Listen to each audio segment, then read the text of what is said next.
There is Diandra Mae. Hey, Diandra.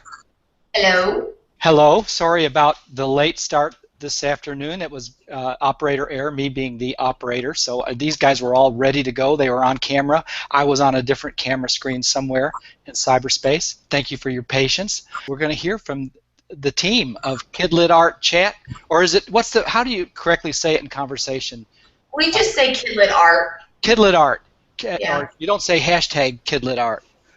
No. No? Okay. We've got Blythe Russo. Hello. Hey, Blythe. How are Welcome. you? Thank you. Illustrator.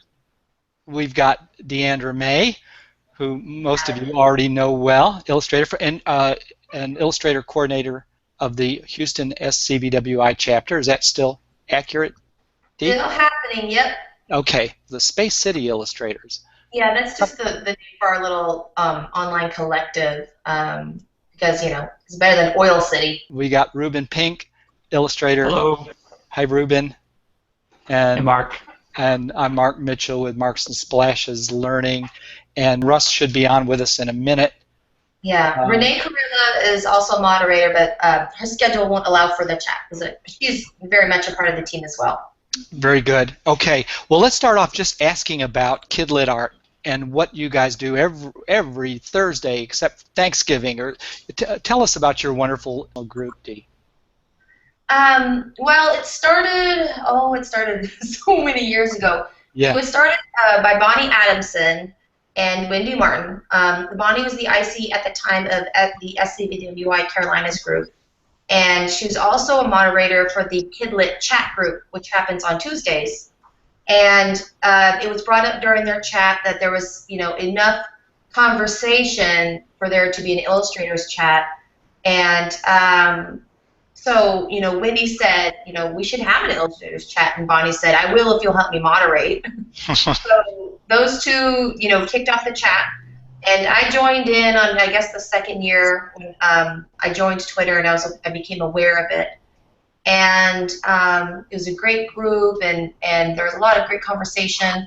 But at some point, the duties of both Bonnie and Wendy kind of became overwhelming, and they said, we were going to have to let this go if anybody else wants to pick it up. And Greg Matusik for a little bit was a moderator as well, and it went on for a little bit, and then finally it just kind of, got set aside. And then a few years ago, I started thinking, I really miss those people because, Twitter is like our water cooler, and I didn't get to hang out with my buddies on their lunch break anymore. And I was like, man, I kind of wish, maybe I should talk to Bonnie about that. And that same day I started thinking about that, Russ had posted in an online Facebook group, hey, does anybody else miss those chats? Does anybody else want to start it up again? And I was like, me. And so I talked to Bonnie, and I said, what do we need to do? And she just, handed the reins over to us. And Renee, we kind of looped in because she kind of popped into the conversation too. And we said, well, you're coming with us. So for the last couple of years, we've been, rotating through topics. We try to keep it fresh and relevant to what's going on for children's illustrators. And we know all of us have been members of SCBWI, and so we kind of know the path that everyone needs to walk and the kind of information they need. And so we try to help provide that. And then also we just kind of try to have fun. Sometimes we have open topics and we go off the rails a little bit. But what's a cocktail party without a few random conversations? And we've decided, every once in a while we want to really push our members because our community changes and it grows and people come and they go. And we really want to push the people who are hanging out there to do their best. And so we decided it's become an every other year thing because the Picture Book Dummy Challenge is quite large. There's a lot of work involved in it. And so we set it aside this year, and we knew we were going to do it next year. And we know people have been asking us, isn't there something you guys are going to be doing? Because we've done, like a month-long art challenge before. We've done certain prompts before. And Russ had the idea. He said, what if we did a writing challenge, And we figured, that let's integrate this into the Picture Book Dummy Challenge so that people are more prepared next year. 'Cause we kick it off in January. A lot of times people will kind of float into the group in January, and I don't know if you guys notice this at your estimated BUI events, but January is the month when you get a bunch of new people, you know. The new year happens and people decide, this is the year I'm going to write a picture book, or this is the year I'm going to be good. And so January, our chats are pretty large and people pop in. And if they're coming in cold, you know, sometimes it can be a little bit much to jump into the Picture Book Dummy Challenge. So we're trying to kind of prepare people. You know, this is what we're doing in January. If you don't have a story you want to work on, if you're not, you know, if some illustrators just take an already written story, a fable or a folktale or something, and reinterpret it, and they use that as their guideline.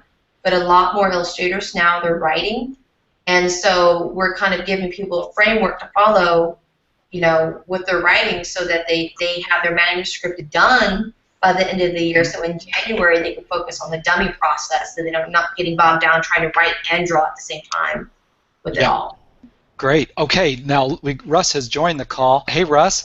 Hey, how you doing? We've got the 4 moderators on. This is fantastic. I don't think people realize if they haven't been to your blog yet, or they haven't attended one of your Twitter chats, this is an extraordinary educational resource that's out there available for all illustrators and aspiring illustrators for free. It's still free, isn't it? Correct me if I'm wrong. No, pay us now. What, Rubin? I'm sorry. I said we do accept donations. So. Yeah, they do accept donations. Yeah, you guys need to do a Kickstarter for this fantastic resource. Or you could just give them money when you see them at a conference. But I'm kind of curious. We've got Diandra Mae, and then we've got the moderators. So what do the moderators do? Can you in these Twitter chats? Are you guys kind of like the bouncers? You know, what is it? We're kind of like the goalies. The goalies. Yeah, we kick the ball back and play if it gets kind of chaotic. Or maybe more of a referee, so when things get kind of chaotic, we kind of bring them back to the topic. Throw the ball back into the court. Yeah. Yes, yeah. Okay, cool. We try to keep everyone on track. Sometimes the moderators are the ones getting people off. You bring Dee out back online, huh? But then we try to just engage with everyone because there's a bunch of, you know, not everyone can talk with everyone within the hour period because it's always constantly going. So it's just engaging all the participants and keeping everyone on track and making sure everyone's integrated into the conversation. Okay, great. And you guys can find this chat going on Twitter on Thursday nights at 8 p.m. U.S. Central Time, and it's hashtag KidLitArt. Is that right? And we've got the link to the blog. I think it's the first link in the description box over to the right, and then we've got links to everybody's Illustrator website. We got Blythe's link there. We got Dee's there, Rubin's, Russ's, and my blog, although I'm not part of the KidLitArt chat, but I have ducked in and out a few times and was very entertained. And we have a lot of lurkers, and they hang out, they don't engage with us, but you know, we know they're there soaking it all in. It's totally okay. Yeah. Okay, cool. So it's okay to lurk. Now we've heard it officially. And the other really tweet deck to follow the conversation. It just makes life a little easier than just going right on Twitter and trying to follow the chaos. Would you restate that, Russ? Because I missed the first part.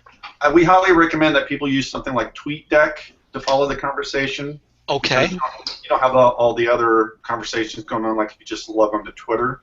Yeah. TweetDeck, you can really control use the hashtag. Yeah, you just see what's going on with It keeps it right in the group, in the room of the group. Yeah. Great. And all kinds of links are shared, insights are shared, gossip, industry stuff, insidey stuff. You just can learn so much by just hanging with them and then getting to know them. And I guess you guys sort of became friends through the you know, or met each other through KidLitArt chats on Twitter. You know, the other thing that's really interesting about your group is when you are doing the Picture Book Dummy Challenge, which is every other year, as Dee just said, you match it up with this wonderful 8-month series of blog posts and essays from illustrators and different professionals in the industry, and they write on the blog, and their topics are picked up as topics in the chat. How does that work, Dee? What and tell us more about the what we've done before is because, you know, we want people with the experience to speak on the topic, and so sometimes we'll send out invites. Last year, I think we scaled it back a little bit, but the year before we did have all the guest posters. We'll send an invite out to, you know, other illustrators that we know, and, you know, ask them to speak on a topic, and, you know, they can share whatever wisdom they've gleaned over the years, or, you know, lessons they've learned, and we'll post it. We have a calendar. I have a calendar that I create of the topics, and we kind of know where the chat's going to go a few months in advance, and so we can kind of time it and, you know, get things in order for that. And we try to make it parallel to the experience of the challenge. So if we're talking about, let's say, character development, you know, character studies, and you're drawing your characters over and over, we might invite an expert like Kelly Light or Molly Idle, who, you know, they just did a character design workshop talk out in California for their SCWI chapter. And we know that they have those kind of workshops, so they know how to kind of break the information down into bite-sized pieces, you know, take away something, you know, valuable from that. Or, you know, we might have something towards the end when it comes to talking about final art. And so maybe we'll invite somebody who works in multimedia or traditional or digital media, and they can talk to the fact about, you know, it's not what you make or how you make it, it's, you know, what speaks to you, and how that's part of your voice as an illustrator. And that, you know, people can kind of relax instead of sitting there thinking that they have to paint or draw a certain way. They can do what best serves the story and what best serves their voice. So, you know, we just try to do well by everybody that way. Well, now, so we're going to talk about the dummy write dummy challenge in a second, but let's give an overview about the picture book dummy challenge, how participants participate. And when you said it's a lot of work for you guys, I'm sure it is. Can you tell us something about that? What kind of work? What are you all doing behind the scenes? We'll focus on Picture Book Dummy Challenge first, which starts in January of 2016. Yeah. And let's talk about that one first, and then we'll go into the Write Dummy Challenge. Picture Book Dummy Challenge. What is it? What is this creature that lasts 8 months and puts people under the gun? It's more like 6 months. It's not a full year. We try to end it around July, but yeah. Okay, 6 months. How does it work? What's expected of us as participants? Well, I think when you're done with the challenge, you should have a complete working dummy that you're ready to send out to agents, editors, art directors, in hopes of getting, you know, either an agent or published. Russ, what is a picture book dummy? It's usually it's a picture book that's been sketched out, usually fairly detailed, and you have your type in place. And then what we usually do is have 2 to 3 color spreads to go with the dummy. Okay. So it's you're actually holding like a sketch version of a book. Yeah, it's a mock-up. It's a mock-up. What's it for? What do you do with one of these when you're done? A lot of times you submit it to agents, publishers, art directors, and also, you know, it kind of helps you when you start putting the dummy together. You can see holes in your story. Right. Like the story, you can say, oh, I really need to work on that, or the pacing's wrong. So it actually it's like an educational piece, because each time you do one, you learn more and more. Yes. Kind of a diagnostic tool, if nothing else. Well, so why is a dummy important for a picture book of all things? What is special about picture books that requires this mock-up, this prototype called a dummy? Well, unlike, you know, like a novel, which, you know, you can read on an e-reader, it's, you know, a novel isn't contingent upon its format. A picture book is a creature that's, you know, it is what it is, and the experience changes when you take it out of the format. So the book itself is important, and the design of the book, the page turns are extremely important to the storytelling and the experience of the story, and becoming familiar with the process strengthens you as an illustrator, because, you know, you take the lessons, like Russ was saying, you take the lessons you learn from each one, and you can apply it to the next one you create. you work on your pacing, your speed, and it's a creature that you can talk about it all you want, but until you actually go through the process of creating one, you don't really grasp exactly what it is. You know, you have to really go through the process of doing it. And even writers, you know, I tell writers that they should be dummying up their picture books. You know, even if they're not drawing, just create a 32-page dummy, place their text, figure out where the page turns are, and they can use it, like you said, as a diagnostic tool for pacing and figuring out the flow of their story. For illustrators, it's doubly so because you have so many choices as an illustrator. You know, you're interpreting a story through your art, and so you have to decide what direction you're going through the dummy, and that's where you hash that out. You know, you hash it out in your thumbnails. You decide what perspective you're going to be drawing from. You decide the composition, your color choices, and how that carries the story forward. And importantly, you've got to make sure you leave places for the text to lay on your page. I think that's one of the biggest lessons a lot of illustrators learn through making a dummy is, oh yeah, there's words on this page. You know, realize they left no room for the words. It's a design element right along with everything else. Okay. And so it kind of forces you to take a step back instead of sinking into the art so much. You take a step back and consider the whole, you know, and as well as each of the parts. So that's why it's so important. Fantastic. Yeah, you almost become an art director, graphic designer as you work on these books, because like Diandra said, you know, you have to work with the type, and you know, you have to working in 32 pages and multiples of 4 pages.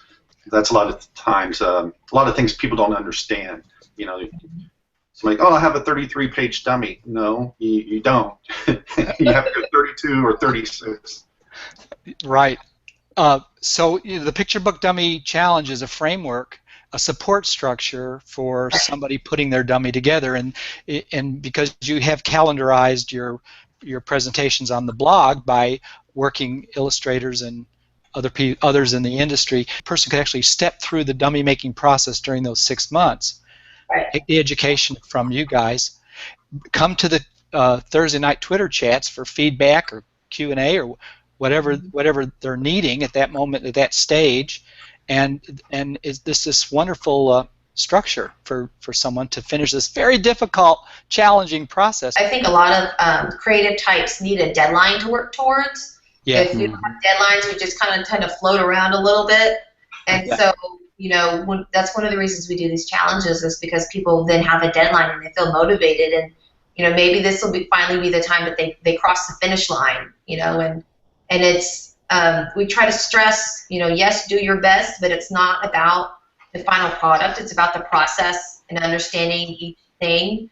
And finished is always better than perfect. Good mantra there. Yeah, this is a great project to fail at, and what I mean is, even if you fail, there's value in putting in the effort and learning kind of what's in your way. You know, if you try it and you fail, at least you'll see what's in your way. You'll experience effort, hopefully daily effort, and you'll get a little bit of peer critique. And there's value in all of those things. So I would recommend just jumping in, going for it. Just jumping in with your pencil. What do you mean by peer critique, Russ? I'm sorry, Rubin. Yeah. For the Right Dummy Challenge, which the deadline is next week, I think. Yeah. It's coming up here soon. We're going to be pairing participants together so that they can kind of help each other out, give each other feedback, and root each other on, be cheerleaders. Positive critique. I'm not saying a lot of people are afraid of that word, and you got to get over it. You got to be willing to have your stuff critiqued, and this will give you an opportunity to do that leading up to the Picture Dummy Challenge, and you'll be so much more ready come January 1st if you participate in this 3-month primer. The critiques that are on the manuscripts, is that right? The text manuscripts, not on the dummy yet, because that starts in January. Right. Correct. So we're putting on our writer's hats now. Why is it important for an illustrator to think about putting on a writer's hat? Illustration and writing are basically the same thing. It's just a different medium. Where illustrators tell stories with pictures, writers tell stories with words. So it's just kind of switching it. And I think most illustrators are natural-born writers. We just are used to drawing instead of using the words. So I think it's just another skill set that we just need to practice because it's all innate within us anyway. Very, Actually, that's very what good. the market's looking for. They're looking if you can do both. I mean, you got a leg up. It's Yeah. So leg up. Yeah, a lot Double of threat. publishers and agents are really looking for the combination of the two. Why do you think that is, Russ? Oh, that's a good question.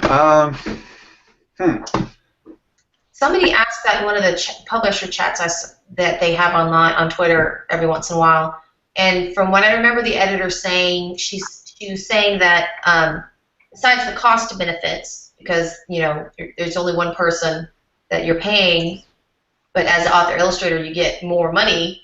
There is also the benefit of having a unified vision, and sometimes not that author illustrators books are better than books where it's a team of an author and illustrator, but sometimes that story is benefited from having a single person telling it, and it's solidified in a way that's unique.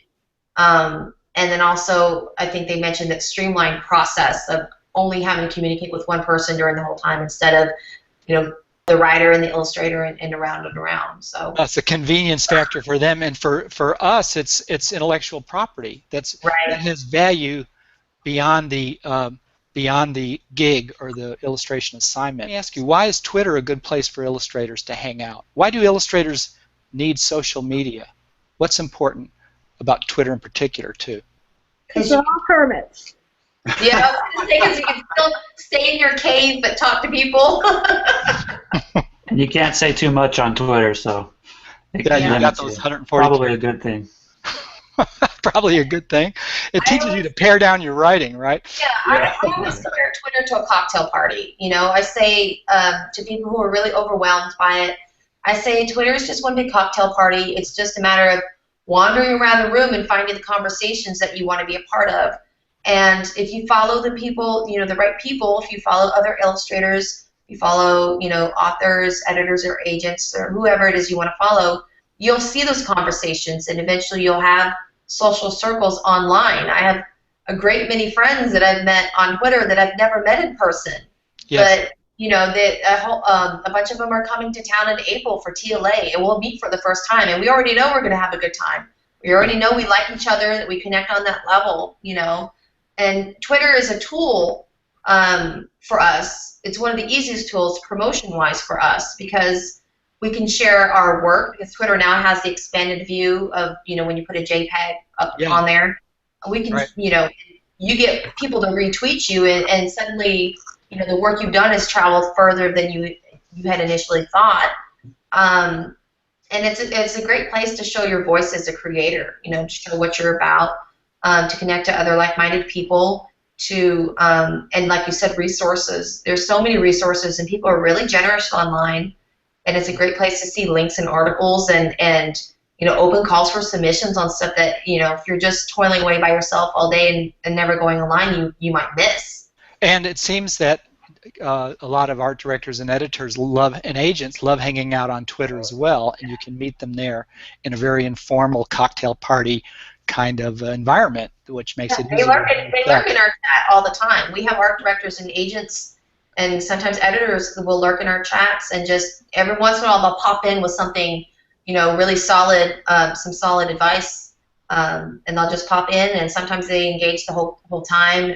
Every once in a while we'll feature one as a guest chatter. But they're aware. The ones that are media savvy, social media savvy, they're aware of the chats. They're aware of the different chats that happen throughout the week and what people are doing online. So it's to your benefit to be there. And you steer them to other chats going on that you know of that editors and agents or like Giuseppe Castellano might be having, or there's there's just a lot of this cross communication, which is amazing. And now we're able to put our work up on Twitter, so everybody can see each other's work, and you get a sense of who you're talking to sometimes when it comes to other illustrators. That's really neat. And the fact is, your group was the first. I mean, the tweets have been going on for years now. Yeah. Like clockwork. It's just incredible. And this social media has been just great for illustrators. Facebook too, for that matter. We've all gotten to know each other in ways we would never have in a pre-web universe. That's me pontificating, I guess. But are you guys up for taking some Q&A? Sure. Chris is saying, I wasn't involved in the last picture book dummy challenge, but I remember reading that some of the completed dummies were shown to prospective agents at the end of the challenge. Just curious if any were on their way to being published, and does that still work?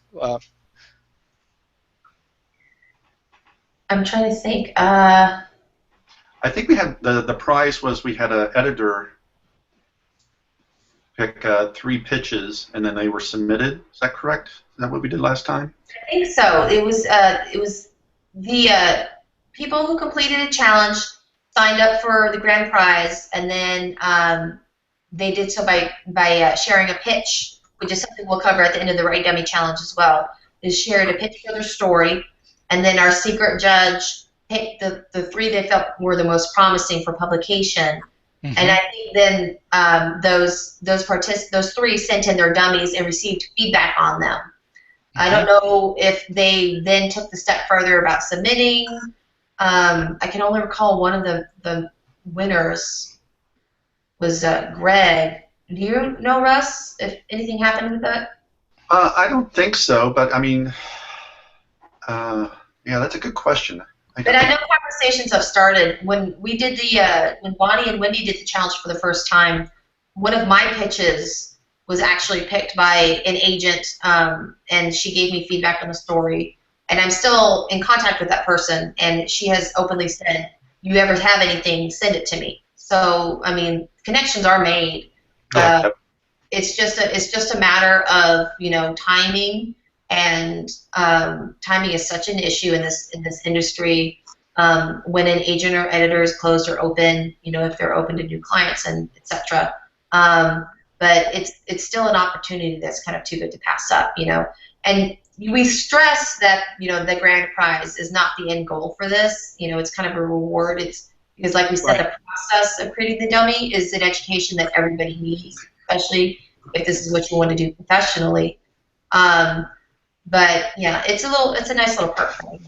Yeah, it's kind of honest in that way. I mean, you guys aren't offering door prizes and promises of conferences with agents. You can do all of that on your own in social media or going to SCWI conferences. But this is the laboratory where you get to, in a nurturing environment, sort of bring your project to life under your hands, and it's all about the work, right? We've heard that a million times. Kathy is asking, I have a project where the illustrations often give info that's not available in the text. How do I deal with that in the first 3 months of the Write Dummy Challenge? So the illustrations are showing information that's not in the text. That's kind of what we do. I mean, illustrations add another layer to the story. So if there's a secondary story, we've all seen those books that have a little story that's happening in the background, and kids are the best at finding those. We see the main story, but there's always, I think it's a special thing that illustrators get to do. They add that little background story that runs throughout the whole book, and comes to its own conclusion, and it's totally okay. It shouldn't distract from the main part of the main plot of the book, but it's completely normal to have information in the pictures that aren't said in the text. That's kind of what you want. You don't want text that says, Sally was wearing a yellow dress with green shoes and, whatever. That stuff should be said in the pictures. It shouldn't be said in the words. It'll bog it down too much. Davis is asking, in the writing challenge schedule, there's a list of topics with weekly deadlines. If the challenge, or this is the Write Dummy Challenge. If the challenge starts on October 1st, which it does, October 1st is when this all kicks off for the writing part, what can we do to catch up? Those of us who don't have 3 ideas, a story and character, a plot chart. Okay, these were things you've been talking about as a prelude to the challenge. What suggestions do you have? How can someone jump in? October 1st is just the deadline for signing up for the critique groups. So, they still have, a week and a half to sign up for that. And in that time, they can do what everyone has already done. These steps, they're not really time-consuming. You know, each step isn't expected to take a week long. We just paced that out so people could kind of ease in to the challenge and ease into the idea of writing their story.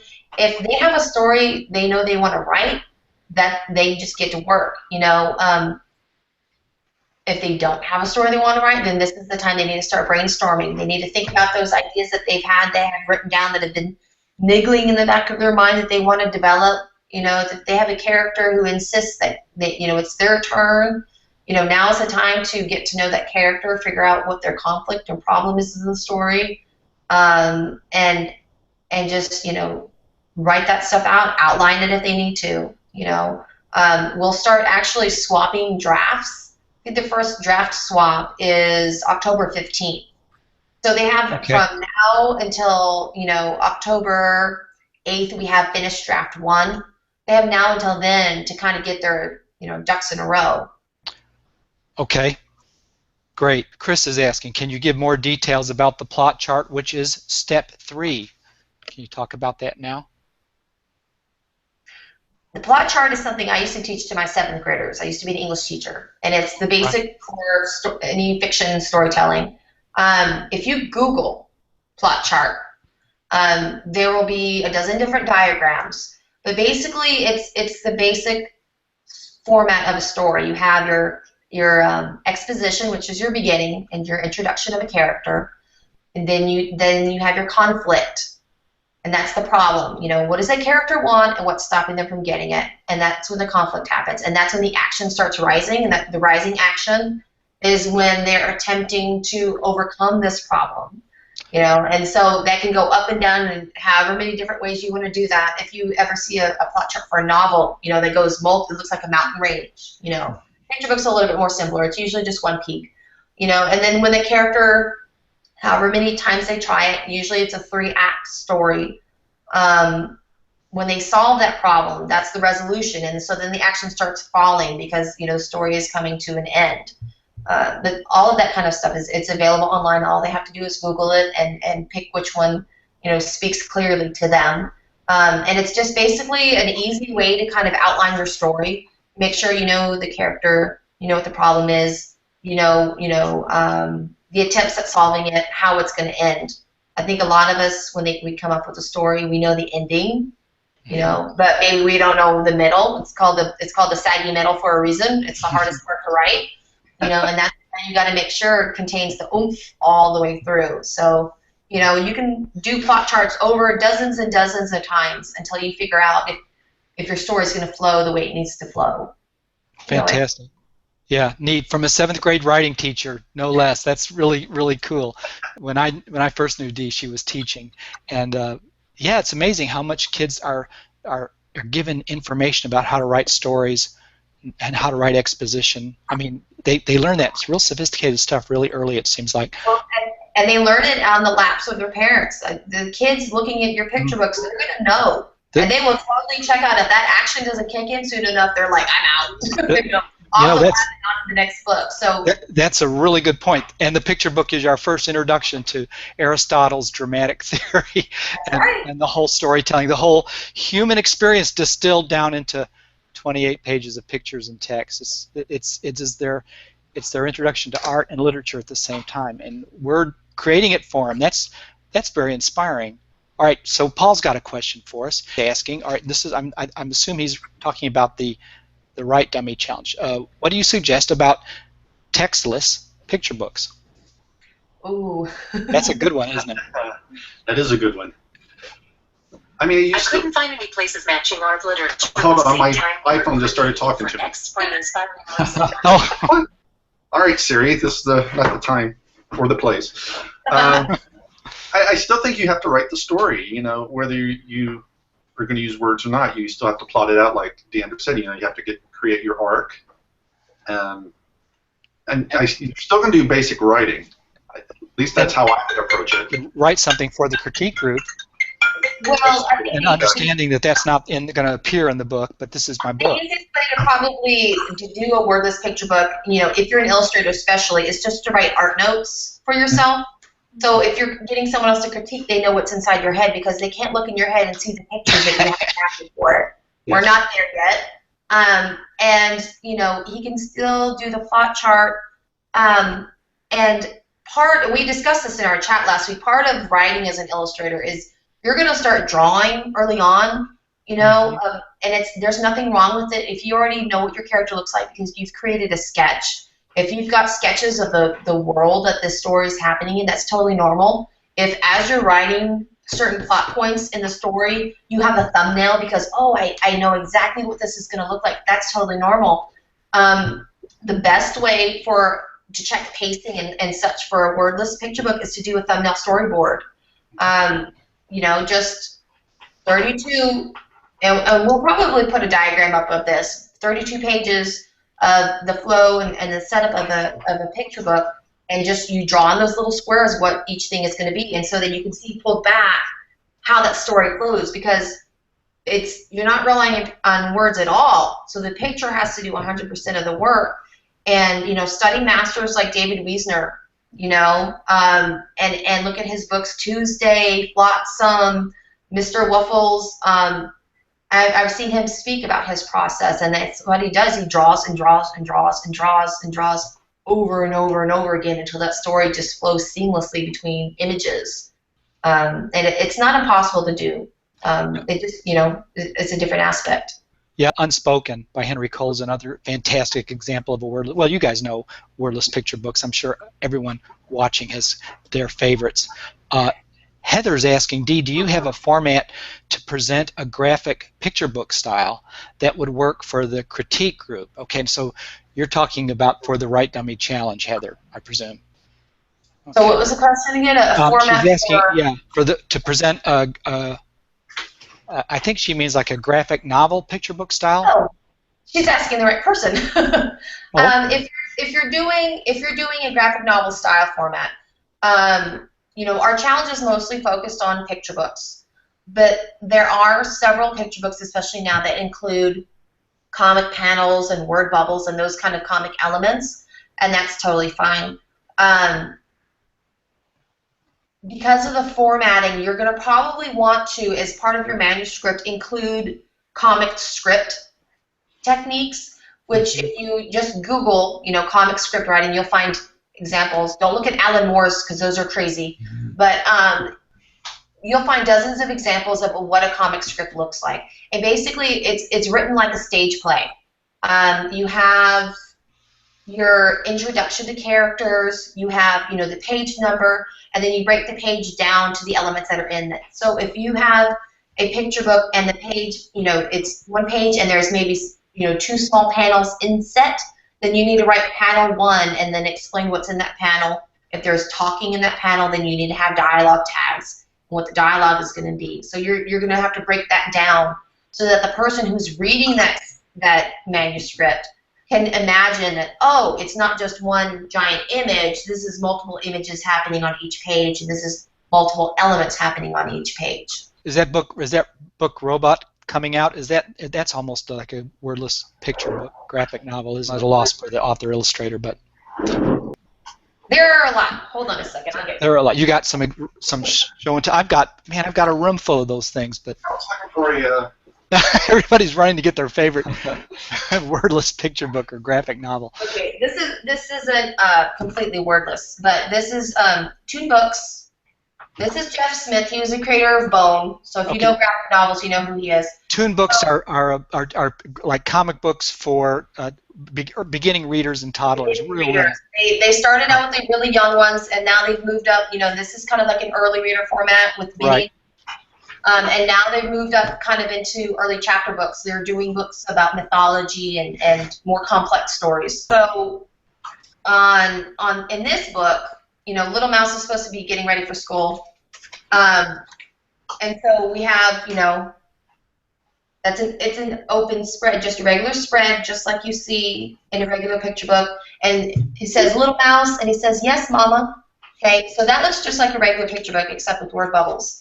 But then when we get into this, you can see that those pages are broken down into panels.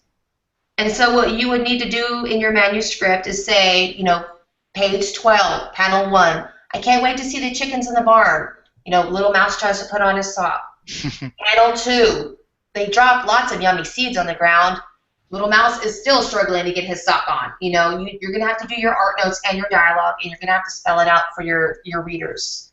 But there's a lot of resources out there. You just this is what gets boys reading and Right. reluctant readers. It's the graphic novel format is very big right now. It's accessible for everybody, and even kids who can't read. You know, that's why picture books are such a great thing in comics, because kids who can't read the words, they still read the pictures.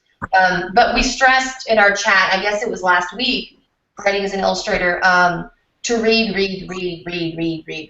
I could pull these books out because I knew them, you know. Yeah. If you're not reading right now, that's another thing for those of you who are still getting ready and want to jump into the Write Dummy Challenge. You need to be going to your library, and we stress the library because it's free, and check out as many books as possible. Unless it's one of our books, then you should buy it. Right. Yeah, buy these. Had a book come out yesterday. Buy our books. Buy each other's books. We spend every weekend going to someone or another's book signing. Yeah, I'm going to one on Saturday. You should be reading the books, the kind of books that you want to be writing and illustrating. We call those mentor texts. You know, they kind of teach you the lessons of how things work, and then once you figure out the rules, you can figure out how to work outside the rules and kind of, you know, bend the box a little bit. But yeah. Ben Hackey is the author I was thinking of. Thank you, Chris. Ben, the little robot, yeah. The little robot, and Paul was saying he loves Bluebird by Bob Stark, and Baby Mouse is a real big hit in Julie's first grade classroom. It's I mean, the kids are crazy about that series. And Dane is asking, I've signed up for the group, but haven't received any acknowledgement so far. I didn't even receive a message about this podcast. Does this mean I'm not officially signed up? Dane, well, the reason why you didn't hear anything about this podcast is because that was on my shoulders. It wasn't them. This is my thing, and I'm just not as speedy in my social media as I need to be. But what does happen when you go to the site and sign up for the Write Dummy Challenge? I'll take this one. So anyone can do it. The only thing you need to sign up for is the critiques. Anyone can follow along with the schedule we posted or do whatever you want. If you want to sign up for a critique group, if you'll just email me by next Thursday, October 1st, saying you want to participate in the challenge, and I'll mark you down. You also need to go to the blog post that talks about the Write Dummy Challenge and download the honor agreement. And sign it and date it, and also send that to me by next Thursday. So there's no, legal weird things, and we can all be on the same page before I make all the critique groups. Thank you, Blythe. And I'm going to put the link up to the blog right there, and you should see that. That's where you go. There's something for you to sign. These are all volunteers. Our team here, volunteers, and they're not, they're not going to be holding our hands, like den mothers or like a school. This is sort of the honor system. This is you guys and challenge with yourself, huh? Yeah, it's an independent study project. We're giving the calendar, we're giving the structure. We'll have the chats every once in a while, but we're trusting our participants to be self-motivated because. If you're going to be part of this industry, you're going to have to do the work on your own. Your editor and agent and art director aren't going to be sitting there going, hey, have you drawn, pages 10 through 15 today? You're going to have to monitor yourself and make sure you get the work done. And so we're just kind of echoing that. And because of how much work is involved with the Dummy Challenge starting in January, we're just keeping this one light and easy. Yeah, light and easy. Do you get hundreds signing up for the Picture Book Dummy Challenge every year? What kind of numbers are we? I know we had over 100 last time. Over 100. That's an incredible amount of work and people. So Dummy Write Challenge, as Blythe said, it starts Thursday, October 1st. Write in. Blythe will match you with a critique group, and they're going to be rotating critique groups, right? You'll have the benefit during the 3 months of 3 different critique groups participating with them. Can you tell a little bit more about how this will work, and just a little bit more about the structure of the Write Dummy Challenge? I think our main goal is just to get, I know a lot of people within our KidLit chats have kind of been talking about they wanted to write, so we're trying to give them an opportunity to kind of take baby steps into it and guide. That's why we're doing the longer increments to just kind of guide them into if they're just starting out writing. So a lot of people, if they have more experience, they can jump right in. And I think with the critique groups as an option is kind of getting that and rotating them, the part of rotating so you get a bunch of different point of views, and maybe you'll click with some of them and then, end up being a critique group with them outside the challenge and start having that relationship. So when you do start writing more and start feeling more comfortable with everything, you'll have people that you've connected with to get feedback on whenever you have new stuff that you've written. Excellent. Mark, I think another benefit to rotating is if you go through 2 or 3 critique partners and you start to see common denominators, then you know where a strength is or where a weakness is, and it helps you identify that's a great point. Democratically where your weaknesses and strengths are. A consensus, that's a really good value there. And it's also being able to learn how to take a critique. A lot of people may be doing this for the first time, and so it's a learning curve for everybody and how to give a constructive critique as well as receive one. And like Rubin was saying, if you hear something multiple times, that's kind of a red flag. But at the same time, it's a way to figure out how to take things with a grain of salt. Just because somebody disagrees with something a character did or a turn of a story doesn't mean you should necessarily change it right away, but it's something to consider. You can't listen to everybody's suggestions and still stay true to your story. Otherwise, you're going to split into a dozen different ways, and then your story's going to die. It's a way for you to kind of maybe winnow things down, streamline your story, tighten it up, or somebody might give you a suggestion about an action from a character or a plot point that totally opens up your story in a way you hadn't considered before and makes it even better. But so it's just a way to get people, bouncing off each other and hopefully coming out stronger and better stories at the end of it.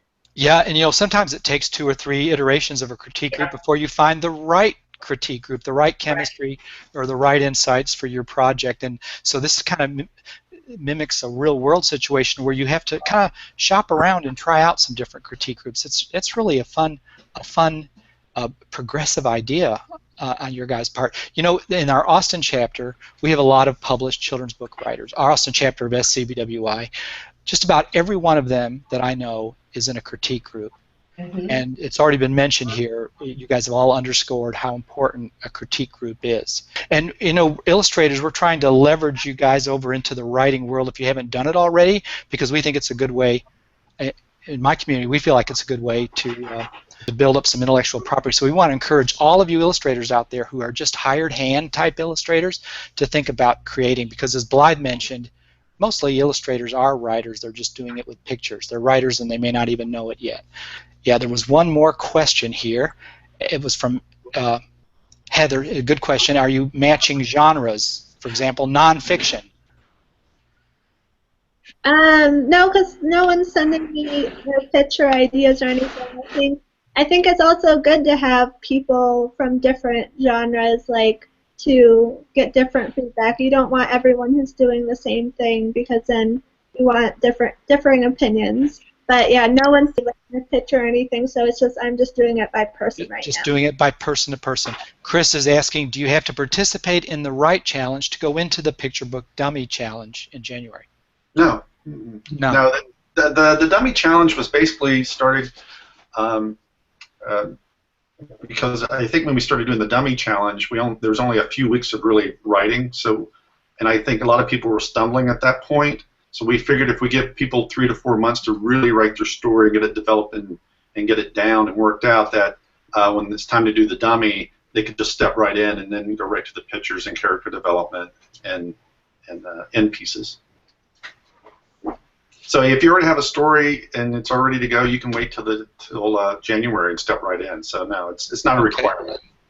Very good. I'm going to put everybody's URL up here. And including the KidLitArt blogspot URL, so you can go to these sites to learn more about the moderators and about the challenge. Next week starts the Blythe will be making the connections for the critique groups.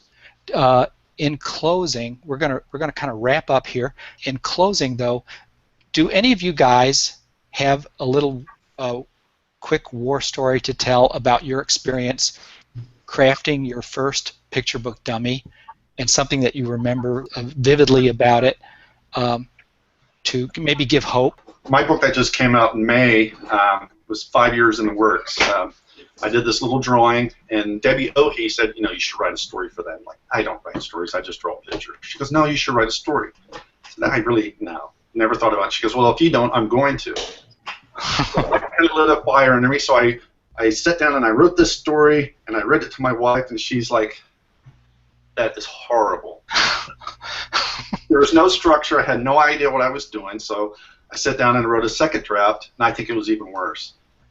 And then I realized, you know, I really need to go to the library, start reading picture books, because our kids are grown. It's been a while since I even looked through a picture book. So went to the library, spent hours just reading and reading and reading, and then I'm like, oh, I get it now. Yeah, that was pretty bad. Pretty bad. So I went through probably like 15 drafts before I got to a point where it was ready for an agent. And then even then, it went through a couple more drafts, and the publisher went through a couple more drafts. So yeah, my first attempt was really, really bad. That's a good one. I'm going to tell one on myself. I sent a picture book, I crafted a picture book, sent it off. This was a long time ago. And Harper & Row, it was then called Harper & Row, the editor wrote me back and said, this is really good, and we're really interested in it. It's got considerable charm and blah, blah, blah. And then she said, have you read a lot of picture books? She asked me that point blank, and then I had to look at myself and say, oh my God, you know, I really haven't. I'm sort of dumb about this. And then the project gradually unraveled. So I had an editor ask me point blank, are you conversant with picture books? Do you know? Or did you just think you have an idea of what a picture book is, and without schooling yourself? So I'll never forget that little lesson. It kind of underscores what Dee was saying a while ago. Anybody else? I got a story. Okay. I do, Mark. I got one that kind of supports the Write Dummy Challenge. When I made my book, let me get a picture. Oh! Samurai Santa. Very good plug. All right. Wait, let me get Russ's in there. Faraway Friends. Good for you. Okay, we'll put these titles up on the page. Thanks, So Ruben. when I wrote my book, my editor made me abandon my visuals for like a month. And we just focused on the words. And that's something I didn't do up front because I kind of wrote in thumbnails. And we found a lot of weaknesses kind of in the logic of what I was setting up in the first act. I did have a pretty good structure, Act 1, Act 2, Act 3. You had your exposition, your conflict, your resolution, a pretty good arc, but there was something just kind of off, and we could all feel it. And by getting rid of the visuals and just looking at the words, it helped me identify where that logic was missing, because I was relying too much on the visuals to fill in the rest of the story. And there was just a little click with justifying why these ninjas didn't want to play with Yukio in my book in the first act.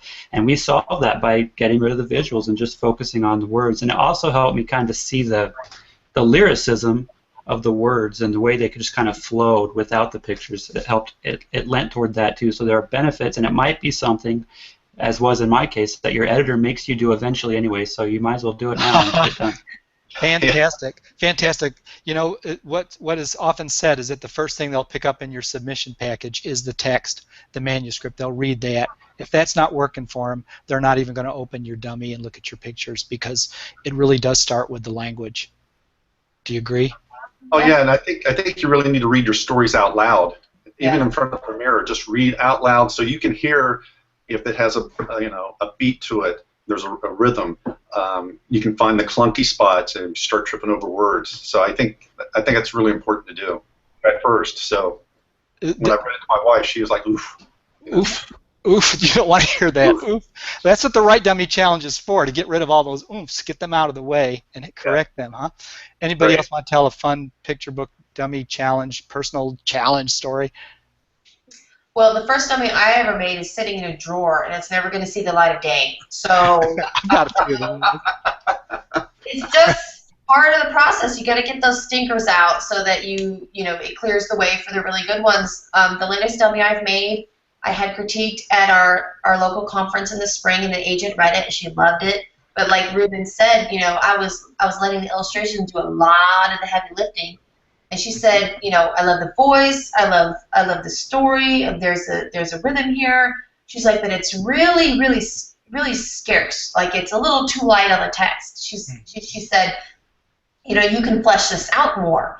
And that's a lesson that I've learned, you know, over and over, is that I'm, you know, because I'm an illustrator first, I was relying on the pictures too much. And so now it's you know, kind of going over to the writer's side and being like, okay, let me exercise and flex this muscle a little bit more, so that the marriage of text and illustration is more balanced and there's a better rhythm between the two on the page. And so, you know, that's what I'm working on now, is really fleshing that text out and letting the words have a chance to shine as well. And, you know, there's no shame in seeing your weaknesses, because it helps you realize what they are, and then you can work on fixing them and becoming stronger as a storyteller. So excellent. KidLitArt is trying to help us all become better writers. You guys are just expanding in your mission. That's right. Well, I tell a funny story about some picture book endeavor of yours. I just finished my first dummy before the LA conference, and you know kind of how it works in writing, but the actual application is, I think you just need to dive in. I had been putting it off for so long, and then finally I was just like, you got to get it out of the way. And I think once you get all these things out of the way, and I've been looking at agents and all this stuff, I think that's the scariest part, is just like the first time you're doing it and learning how to do it. And once you get it out of the way, it's like old hat right afterwards. So right. Just like learning anything new, you know, software, anything. It's just, well, that is fantastic, guys. If you're watching and if you enjoyed this, type in your thank yous to the gang. Go visit their blogs. Go sign up for the Write Dummy Challenge. It's free. Get your information. Don't wait till Thursday. Don't wait till Thursday, because don't dump it all around all at once. There's one person here, and then wonderful team, and then tune in Thursday nights for their Twitter chats. There used to be a wonderful archive of your past chats. You still have the archive. Oh. Yeah, if you go to our blog, there's a little illustration of an elephant, because we don't have a widget yet. Maybe Rubin can do that. He's so good at that. We store it by all of our chats, and if you click on that elephant, it'll take you to the archives, and you can see the past chats that we've had. And I don't know how long it archives them for, but there's quite a few on there. Quite a few. You can read a whole summer long reading those things, and you can also go back through the blog and write the posts from previous picture book dummy challenges that are just full of this. I mean, it's a wonderful, it's a college education right there on their blog that they've created, just in a spirit of sharing and education. So it's fantastic, a fantastic resource, and tell your friends about the resource. Thank you so much, Blythe. I'm going to put you up, and thanks for joining us today. And I apologize for the technical glitches at the beginning. Y'all hung in there very, very calmly and patiently, which is wonderful. True illustrators. Nothing phases you. Thank you for accept the words. Hence the Write Dummy Challenge. There's Dee. And Rubin, thank you for joining us. It's really great to visit with you guys online. And Russ, we'll put the titles of your books up, and the Amazon page link, if I can find them. It'll be on the page before the end of today, on the event page. And stay in touch. And on behalf of KidLitArt and Marks and Splashes Learning, thank you for joining us and tuning in today. Thanks, See you on Twitter. See you on the shelves, everybody. Bye-bye. See you on the shelves. Okay. Bye-bye now.